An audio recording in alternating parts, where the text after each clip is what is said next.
done last class, this is related to Unit 2, Review of Literature.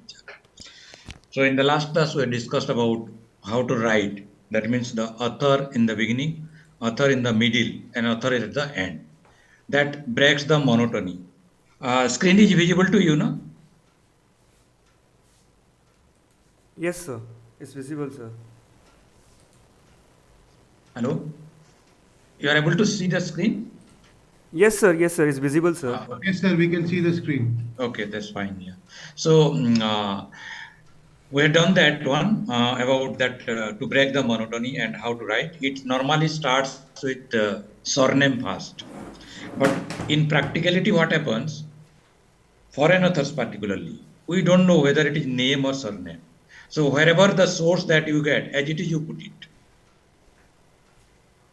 It happens many times. Like say, for example, Marcos Fernandez, which is name, surname we may not know. So the source as it is gives, you can quote it. But in Indian situation, most of this will know it, which is a name and surname. So put the surname first, because in Indian names also, if you make the mistake, the examiner may know it. So therefore, that part you can at least correct it. Some people are joining and wait. So, good morning. Good morning. Good morning.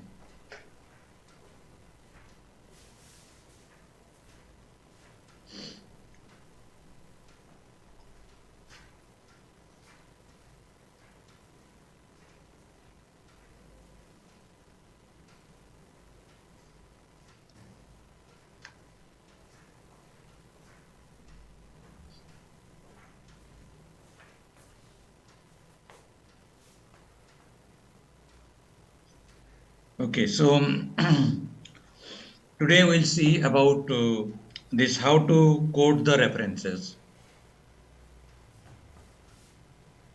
First of all, it is a must in text review. Means in the text, whether it is introduction, methodology, anywhere, if you have mentioned about something, then and you have taken something, then author from some other source that quote it and with a review. That means this author name like this way.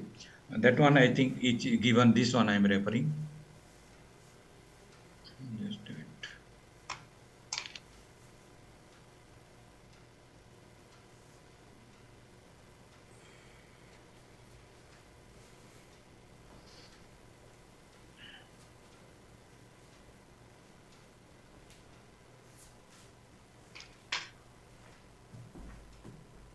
What I mean that if in the text you have referred that Sharma 2009, then in the bibliography it will come the full thing like this one.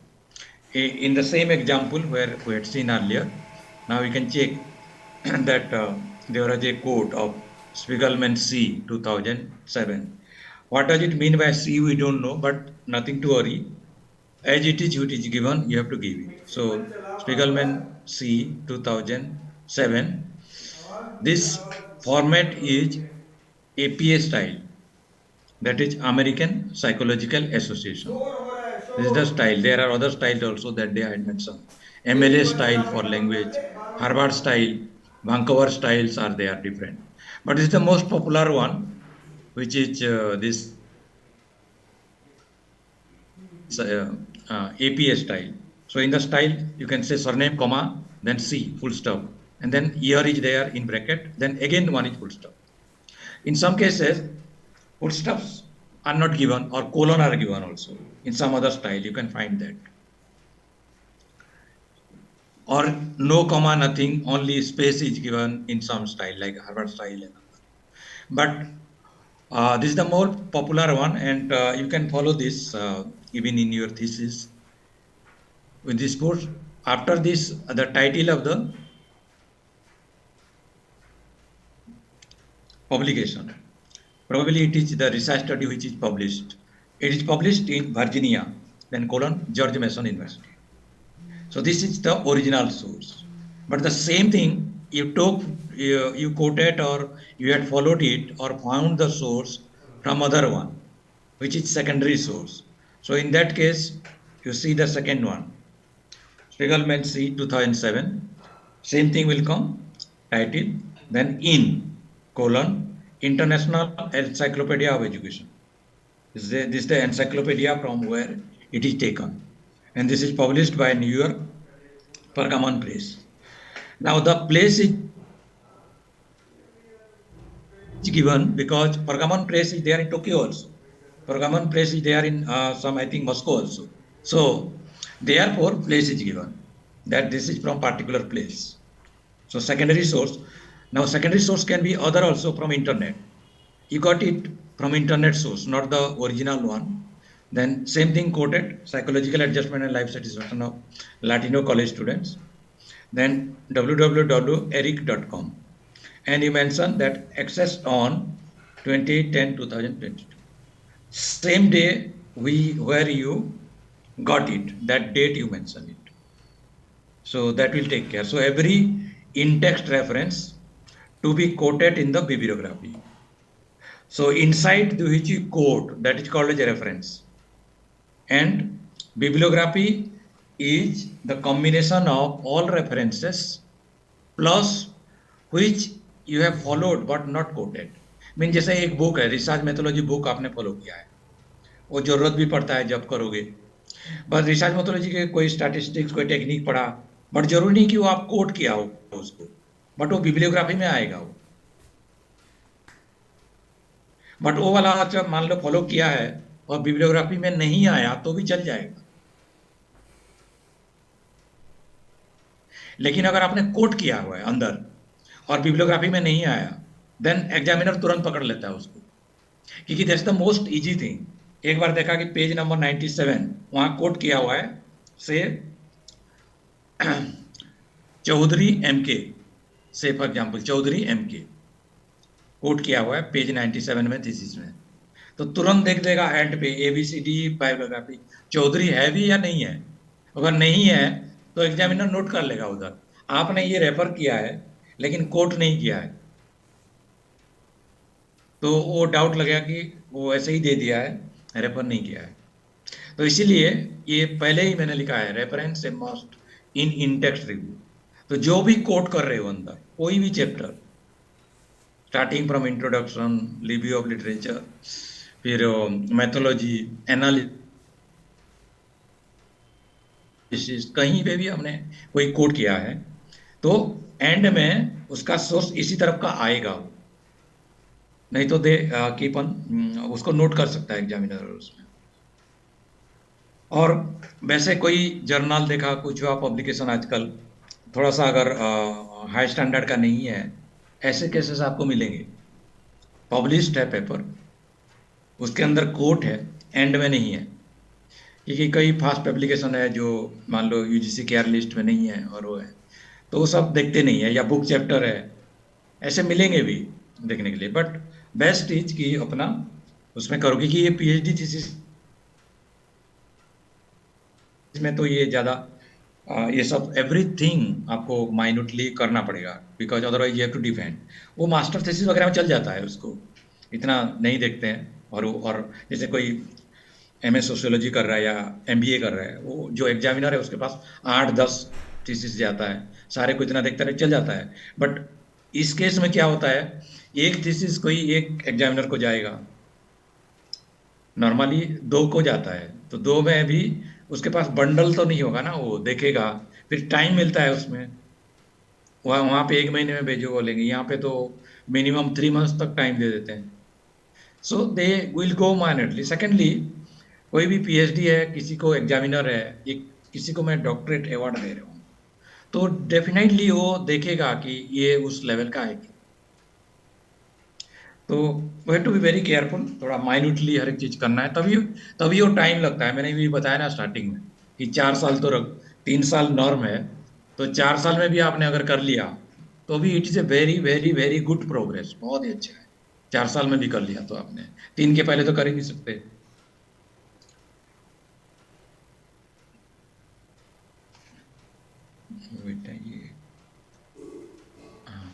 Now जब in-text review लिखते हैं हम, तो कुछ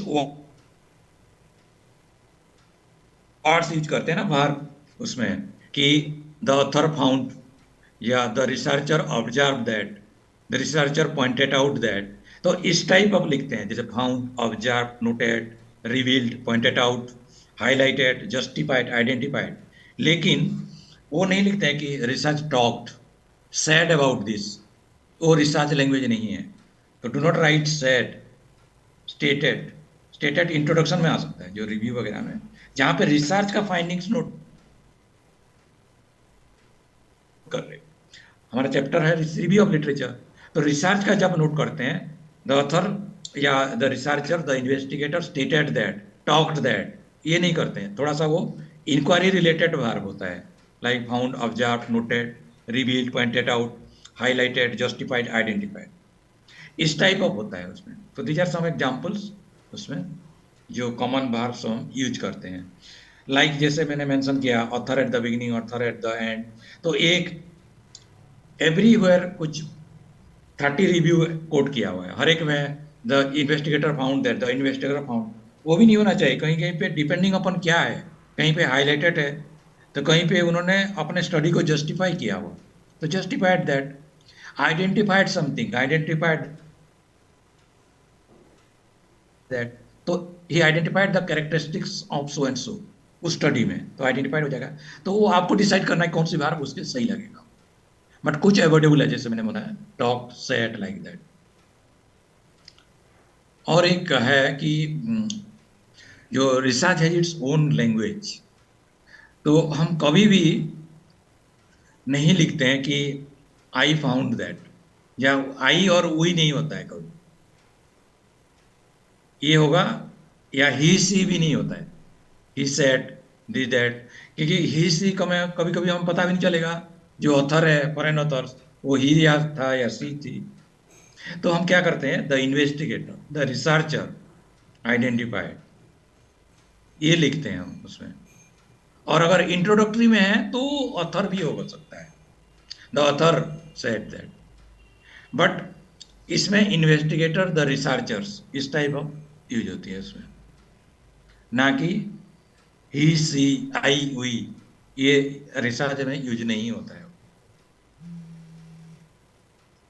then writing objectives. अब details of bibliography फिर end में आएगा, क्योंकि देयर आर मेनी सोर्सेस। अभी जो हम कर रहे हैं रिव्यू ऑफ लिटरेचर की पूरा, कि रिव्यू कैसे लिखना है, उसके कोट कैसे करना है, वो सब कर रहे हैं। फिर बिब्लियोग्राफी पे आएंगे एंड पे। नाउ राइटिंग ऑब्जेक्टिव्स, जैसे रिव्यू हो गया, then in the introduction chapter you will write your objectives also, objectives of the study. तो उसमें कैसे लिखते हैं, the objectives must be clear, specific, realistic and measurable. Vague नहीं होना चाहिए, एंड ऑब्जेक्टिव वेरी क्लियर, कि इससे पढ़ के पता चल जाएगा कि रिसर्च में क्या फाइंड आउट करने जा रहे हैं। और ऑब्जेक्टिव्स की ओवरऑल जो है, that is reflected in your title. एक गुड टाइटिल तो पूरा बता देता है कि what is going to be, what is being studied and what is going to be found out in the study, title से। तो टाइटिल, ओवरऑल टाइटिल रिफ्लेक्ट करता है ऑब्जेक्टिव्स को।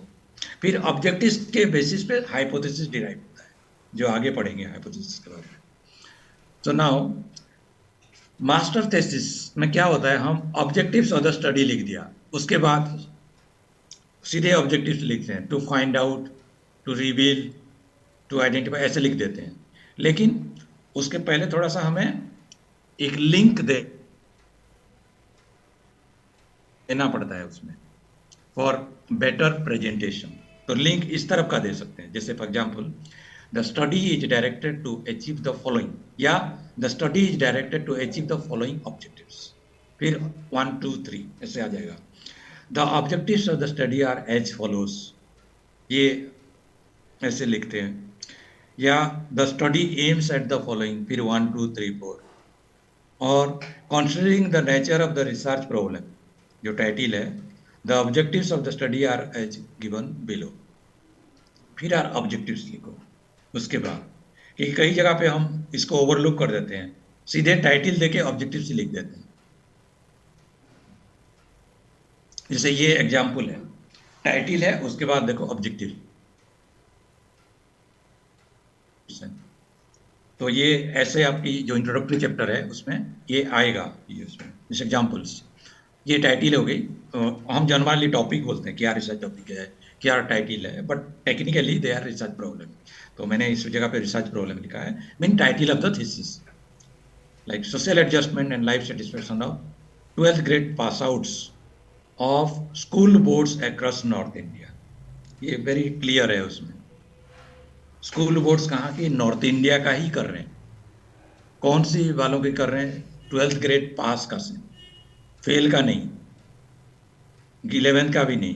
क्या स्टडी कर रहे हैं? Social adjustment and life satisfaction. Everything is clear उसमें टाइटल में। तो ऐसे your title should be crystal clear, very clear, तभी वो टाइटल फाइनलाइज करने में भी टाइम लग जाता है। फिर जो डिपार्टमेंटल रिसर्च कमेटी में प्रेजेंट करोगे तब भी फिर रिवीजन होता है टाइटल। तो बीच टाइटल है, देन उसके बाद आएगा the objectives of the study. The objectives of the study are as follows, very simple लिख दिया उसमें। To study the level of social adjustment and life satisfaction among 12th grade pass out across boards। तो across the boards means कि north India लिखा हुआ है, ये understood है कि across boards mean इन नॉर्थ इंडिया। तो फाइंड द रिलेशनशिप, देखो यहाँ स्टडी हो गया सोशल एडजस्टमेंट, क्योंकि रिलेशनशिप है तो आइडेंटिफाई करना है, फाइंड करना है। तो find the relationship between academic performance and social adjustment of 12th grade pass outs of state as well as central boards.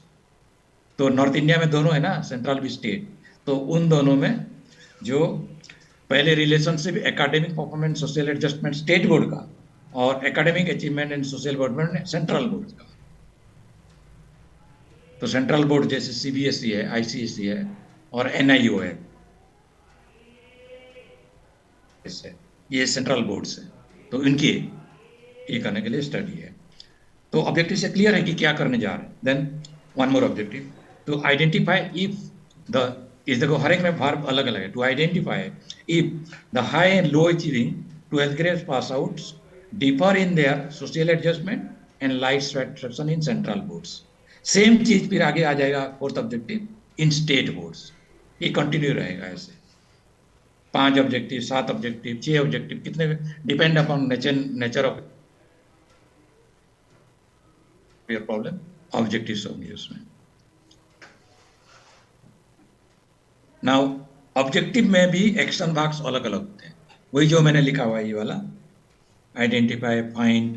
तो ऐसे क्या हम कर सकते हैं उसमें ऑब्जेक्टिव्स, ये देखो, to find, to reveal, to measure, to identify, to study, to create, to validate, to suggest, to test, to establish, to check, to explore.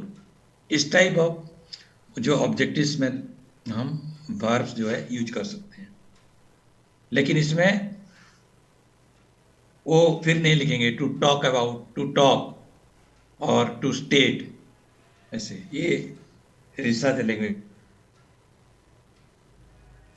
में जो हम फाइंड आउट की normally when we do a research mean we are doing an investigation.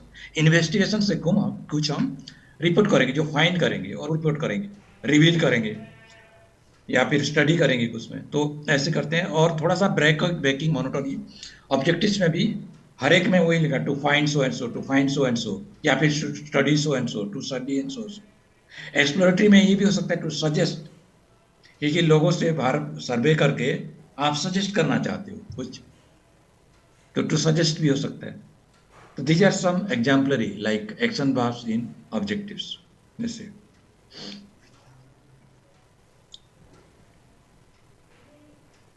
Now coming to bibliography, वो वाला reference के लिए एक दो एग्जाम्पल दिया था, अभी will see the detail example कि जो बिब्लियोग्राफी एंड में कोट करोगे। अभी हम बिब्लियोग्राफी एंड पे क्यों आ गए, उसका रीजन है कि जो भी रेफरेंस दोगे एंड पे आना ही है, तो ये लिंक है, तभी हम इसके बिब्लियोग्राफी की पढ़ रहे हैं। तो बिब्लियोग्राफी में तो उसका इम्प्लीकेशंस अभी जैसे ही शुरू करेंगे काम, बल्कि अभी से शुरू कर दो। कोई भी आपका जो माइंड एटलीस्ट अगर टॉपिक भी फाइनल नहीं है, एरिया तो दिमाग में है कि मैं इसके ऊपर करना चाहता हूँ, तो उसमें जो भी मिलता है न्यूज़पेपर से, मैगजीन से, या फिर किसी टॉक से बाहर, कुछ टेलीविजन से, कहीं पे जो भी मिला आपको, उसको नोट डाउन करो।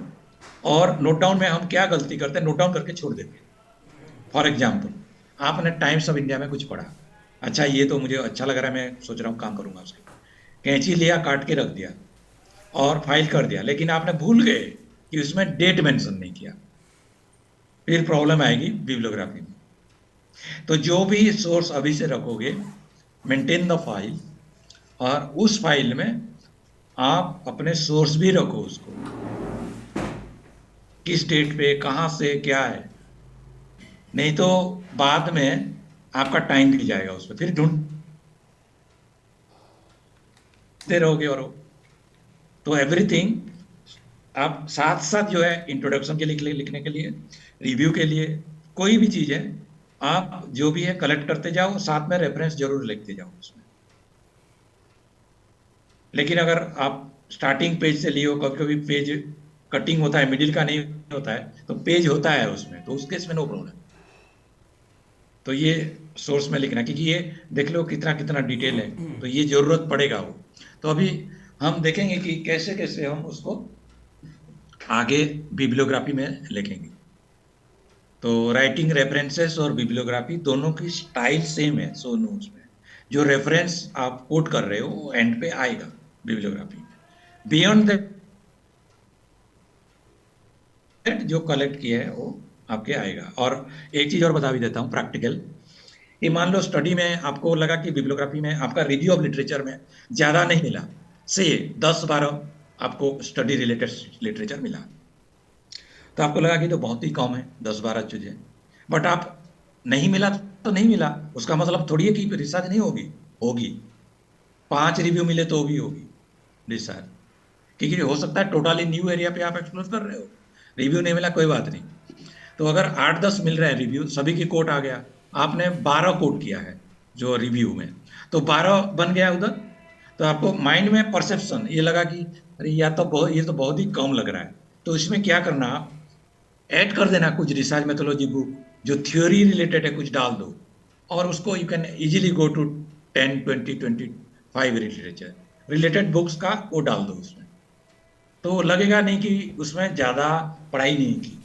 परसेप्शन जो रियल वो है उसको माइंड नहीं करेगा, बट ऐसा अगर माइंड में है तो दिस इज द ऑप्शन आपके पास, उसमें कोई प्रॉब्लम नहीं है ऐसा।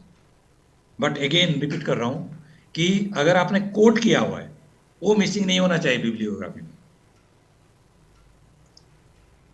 उसके अलावा कोट मतलब आपने ऑथर लिखा हुआ है, और एक कोट होता है जो मैं बात कर रहा हूं कोटेशन की। कहीं पे भी आपने इंट्रोडक्शन में या फाइंडिंग्स जो रिव्यू में कोटेशन डाला हुआ है, कोटेशन मीन नॉट नेसेसरली जो कि एक कोटेशन तो जनरल जो दिया होता है लोगों ने जो कहते हैं वो भी कोटेशन होता है, जैसे एक ये नहीं होता है उसमें, God is truth, truth is God, एक कोटेशन है, गांधी जी ने कहा है। तो आप अगर कोट करते हो तो गांधी जी के किन किस बुक से वो लिखा हुआ है, एक कोटेशन में वो हो गया। दूसरा है कि फाइंडिंग्स कोट किया हुआ है एज इट इज वहां से, तो जहां पे भी आप इन्वर्टेड कमा में डाल रहे हो उसके भी रेफरेंस होना जरूरी है। इन्वर्टेड कमा मतलब एज इट इज भारबटीम जिसको बोलते हैं, एज इट इज आपने उठाया और डाला है, आप डाल सकते हो, वो अलाउड है। कोई भी चीज है एज इट इज डालते हैं हम जहां पे जरूरत है, बट उस केस में आपको कोट करना है कि कहां से लिया है। जो कहां से लिया है वो इधर आएगा, जो रीडिंग मैटर है उसके अंदर, जैसे हमने यहाँ पे है कुरोसावा, कुरोसावा 1972 करके अंदर आएगा, और बिब्लियोग्राफी में ये आएगा। लेकिन कुरोसावा 1972 लिखा हुआ है आपने और बिब्लियोग्राफी में नहीं आया, तो गलत है वो, वहां एग्जामिनर आपको पकड़ सकता है उसमें। तो ये जरूरी है कि ये कोट इट। तो अभी नाउ हम डिफरेंट सोर्सेस से लेते हैं, तो कैसे कोट करेंगे, so that is how this, ये अभी जो पढ़ रहे हैं। First, book by one author, जैसे सेरिल आर डी 1956, टाइटिल है the terrifying future contemplating colour television. तो ये है सैन डिएगो में पब्लिश्ड है, सैन डिएगो, आई थिंक ये मेक्सिको में है सैन डिएगो, और पब्लिशर का नाम हालस्टेड।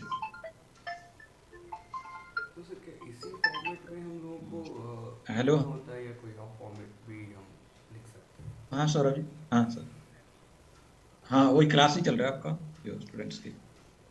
हाँ, बोलो। हाँ हाँ, 12 बजे, क्योंकि ये तो क्लास 12 बजे तक चलेगा ना। 12 बजे, हाँ श्योर, ओके, या श्योर, ओके।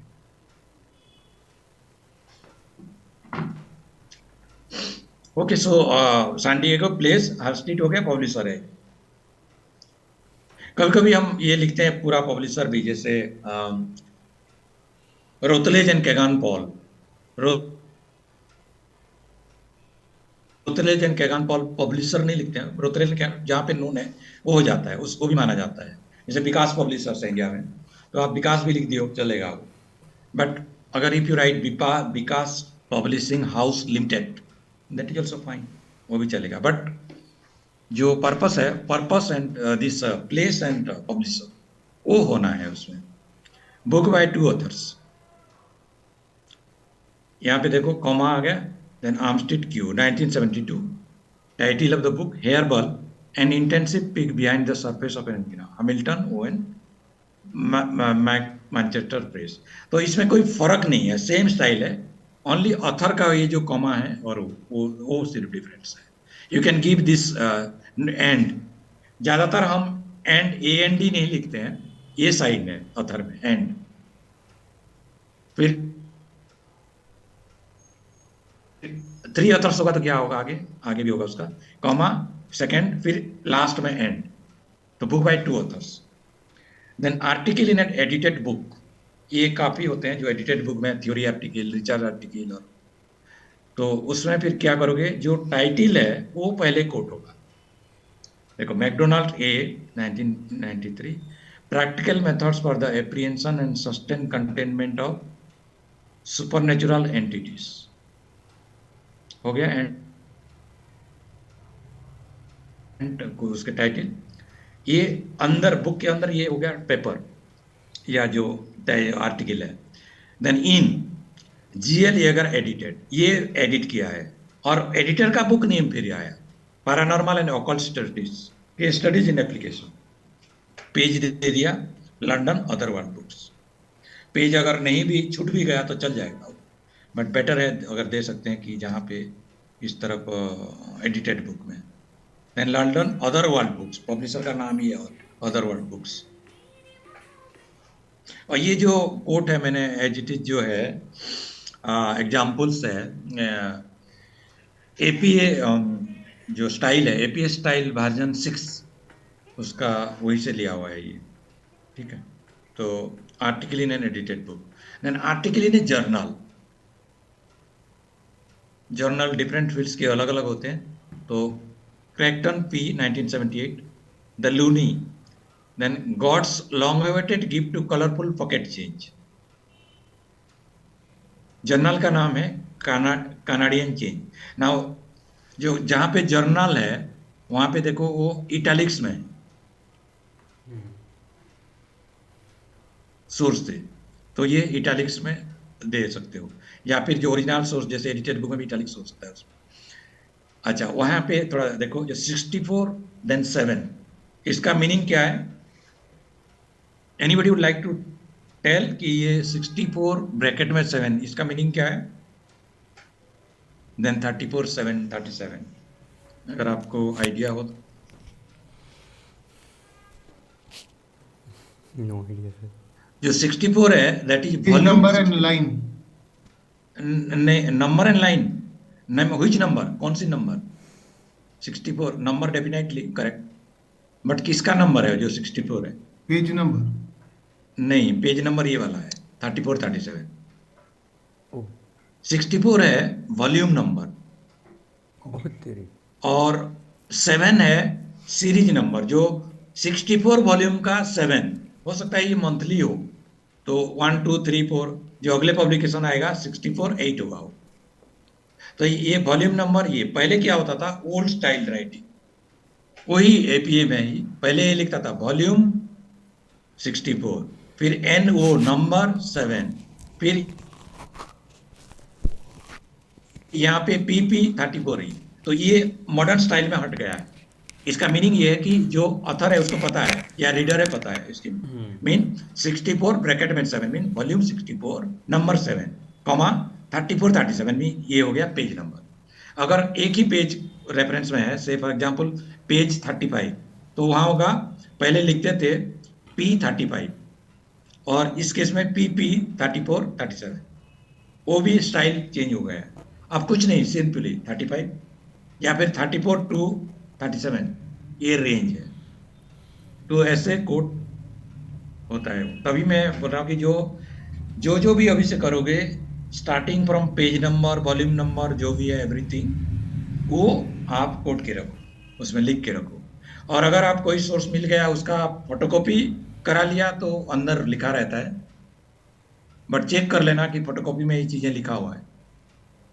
बट जब हम लाइब्रेरी में ज़्यादातर ये करते हैं तो नॉर्मली ये लिख देते हैं। अब इसके इम्प्लीकेशन जब इंटरनेट से हैं, आपने कोई देखा अच्छा है, सोर्स है, तो ठीक है, ये तो इंटरनेट में है, मिल जाएगा। आपने उसको सेव नहीं किया या नोट नहीं किया, तो फिर वो फिर ढूंढना पड़ेगा वो। तो बेहतर है कि उसको आप सोर्स में रखो, या फिर आप अपना ये जो कैमरा शॉट लेके उसके रखो, जैसे भी है, कहीं ना कहीं जिस मोड पे भी रख रहे हो उसको रिकॉर्ड में, ये देख लो कि ये कंप्लीट है from the point of view of requirements in bibliography. ठीक है। तो अभी article in N weekly magazine, जैसे वीकली मैगजीन होती है, जैसे द वीक, इंडिया टुडे, ये सब वीकली है। फ्रंटलाइन 15 दिन में आता है, वुमेन्स इरा 15 दिन में आता है, उसको बोलते हैं हम फोर्टनाइटली, वीकली, फोर्टनाइटली, फिर मंथली, देन क्वार्टरली जो जर्नल होता है 3 मंथ्स, देन बाय एनुअली जो 6 मंथ्स में आता है, देन एनुअल। ये होती है नॉर्मली अबाउट पीरियडिकल्स, जो जर्नल हो सकता है, मैगजीन हो सकता है, नहीं तो। और जो न्यूज़पेपर है वो डेली होता है। ठीक है। तो article in A weekly magazine, Henry W.A. Third, इस केस में देखो ईयर डाला, फिर ये जो डेट भी डाला हुआ है कि it's an article 90 April 9 making the grade in today schools, ये लिया गया है टाइम मैगजीन से। और वॉल्यूम नंबर 135 और पेज हो गया 2831, आर्टिकल इन वीकली मैगजीन। तो इसमें जो है कोई अंडरस्टैंडिंग की बात है ही नहीं, इसमें ये कि ध्यान रखना कि ये इस टाइप ऑफ, और वो जब करेंगे ना वो तब ऑटोमेटिक आएगा, वो रेफर करके धीरे धीरे हो जाएगा। जैसे शुरू करेंगे आगे फिर ऑटोमेटिक हो जाएगा वो, इसमें there is no need of understanding. Article in a newspaper, जैसे रॉन्ग एंड 2005, अगेन डेट आ गया अगस्त 17, never gonna give you up, says mayor, mean इसमें है कि से मेयर, किसी मेयर ने कहा है, the says scientist, says film artist, तो कोई भी है जो से, जो अगर ऐसे कुछ है तो वो लिखना है। फिर ये जो आया हुआ है न्यूज़पेपर, उसका नाम है Toronto solution, Toronto SOL, page 4 में है ऐसे। तो ये इस टाइप ऑफ कोड करते हैं वो। Hello sir. हाँ हाँ, यस। सर, अगर गवर्नमेंट की कोई गाइडलाइन है, जैसे कि होती हैं, अगर हम उसमें से कोई उठा रहे हैं, लाइक डायरेक्टली पॉइंट 1 2 3 4 पूरी गाइडलाइंस ही हम ले रहे हैं, तो उसको सर हाँ कैसे हम रेफरेंस दें सर उसको? हाँ, जो गाइडलाइंस है वो भी पब्लिश्ड है कहीं ना कहीं, तो हम्म, वो जो ओरिजिनल पब्लिकेशन है हम्म। उसके टाइटल आएगा, वो सर, पहले उसमें आ जाएगा। गवर्नमेंट ने सर अब जैसे कि स्पेशल एजुकेशन के ऊपर पूरी एक गाइडलाइन बना रखी है, न्यू हम्म एजुकेशन पॉलिसी के अंडर में ही उन्होंने अपनी हम्म सेपरेटली पॉलिसीज़ निकाली हुई है, पूरी गाइडलाइंस। एक हम्म, PDF है जो उनकी मेन ऑफिशियल वेबसाइट पर डला हुआ है। सो उसमें हाँ, से अगर डेटा ले रहे हैं तो फिर सर कैसे उसको करें? तो उसके कवर पेज पे लिखा होगा ना वो कि ओके। जो कवर पेज पे लिखा होगा कि अगर मान लो कि गवर्नमेंट का है, वो स्टार्टिंग आएगा गवर्नमेंट ऑफ इंडिया, जीओबीटी ऑफ इंडिया, स्टार्टिंग पे ही आएगा। फिर उसके एज उसमें आएगा ईयर, उसमें प्रिंट होगा तो, और फिर जो रेफरेंस है पेज, टाइटल आ जाएगा गाइडलाइंस ऑन सो एंड सो। तो ये होता है गवर्नमेंट ऑफ इंडिया का उसमें। ओके, अगर उसमें कोई फिर एंड में अगर कोई पार्टिकुलर मिनिस्ट्री से पब्लिश है, से मिनिस्ट्री ऑफ एजुकेशन से, मिनिस्ट्री ऑफ रूरल डेवलपमेंट, कोई भी, तो वो एंड पे आएगा मिनिस्ट्री ऑफ रूरल डेवलपमेंट, और ऐसा। एक ये हो गया। और अगर वेरी स्पेसिफिक है, आपको वेरी क्लियरली मेंशन है मिनिस्ट्री ऑफ रूरल डेवलपमेंट से, तो स्टार्टिंग में ministry of rural development 2017 bracket में, और फिर एंड होके एंड में गवर्नमेंट ऑफ इंडिया, ये भी आ सकता है। ओके। तो ऐसा कोई प्रॉब्लम नहीं, भी नहीं, वेबसाइट में भी है, उसमें लिखा तो रहता है यूजुअली, और ऐसा। आगे और भी है इसी टाइप का जहाँ पे कहीं पे मिसिंग है। ठीक तो ये देखो भाई, internet article based on A print source, mean material print है, बट वो जो प्रिंट बुक है या आर्टिकल है, वो आपने इंटरनेट से मिला, तो कैसे करोगे? ये देखो, Marlowe Fee, Spate S and Chauncey, 3 authors का है, 2001। Detective war and the benefits of colour versus black and white is the title of that source. Journal of pointless research, ये जर्नल का नाम हो गया, वॉल्यूम 11, पेज नंबर ये उसके आगे आ गया, रिट्राइव्ड अक्टूबर 25, 2007। ये देखो 1 है इधर, लेकिन मुझे जो मिला वो 2007 में इंटरनेट से, और कहां से? फ्रॉम ये एज इट इज www.pointlessjournal.com, ये सोर्स है। तो ये फुल फ्लेजेड है, ऐसे कंप्लीट कोड उसमें। तो about internet based article, then stand alone internet document, no author identified note. अभी जो क्वेश्चन पूछ रहे थे इसी टाइप का, देखो स्टैंड एलोन इंटरनेट डॉक्यूमेंट तो मिला, लेकिन नो ऑथर आइडेंटिफाइड, पता नहीं चल रहा है, ऑथर दिया ही नहीं है, या नो डेट भी है, तो क्या करें उसमें? ये टाइटल मिल गया सीधा, तो आगे देखो कुछ नहीं है, उसमें आ गया टाइटल है व्हाट आई डिड टुडे, और एनडी, एनडी का मतलब हो गया यहाँ नो डेट, तो ऑप्शन है उसमें नो डेट एनडी। फिर रिट्राइव्ड अगस्त 21, 2002 फ्रॉम, ये आ गया वेबसाइट एड्रेस फुल, जैसे है वो एज इट इज डाल देना उसमें।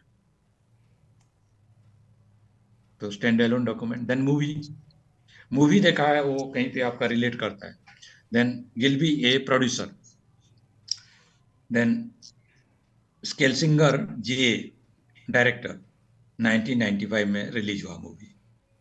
कोल्ड कंफर्ट फार्म, ये टाइटल है, और ये डॉक्यूमेंट्री नहीं है, मोशन पिक्चर है, तो मोशन पिक्चर लिख दिया।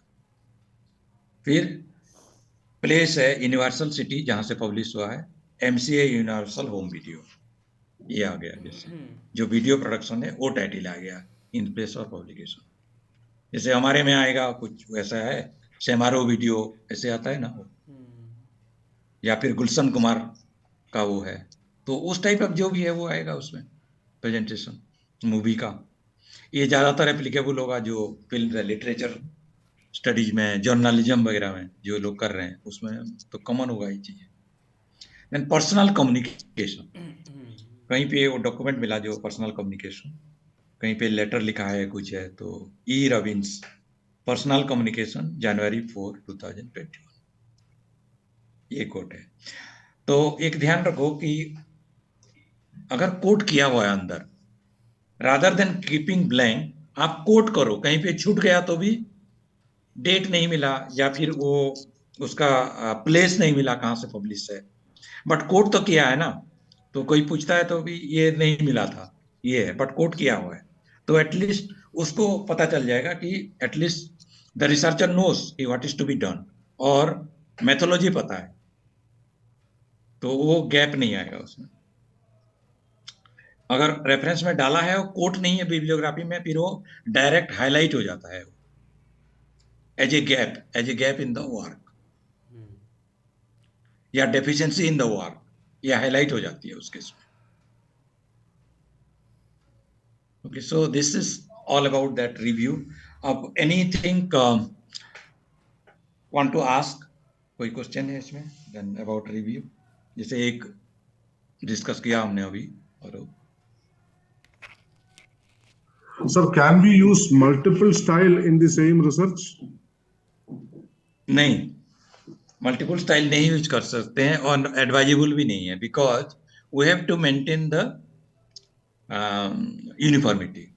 वो फिर ठीक नहीं होगा, वो करना है। जैसे वेरी गुड क्वेश्चन, अभी जैसे ये है, देखो, detective work and the benefit, सारे जो है स्टार्टिंग है अपना कैपिटल से, उसके बाद देखो सारे वो जो है लोअर केस में है, हर एक में देखो ऐसे, वो इस हिसाब से है।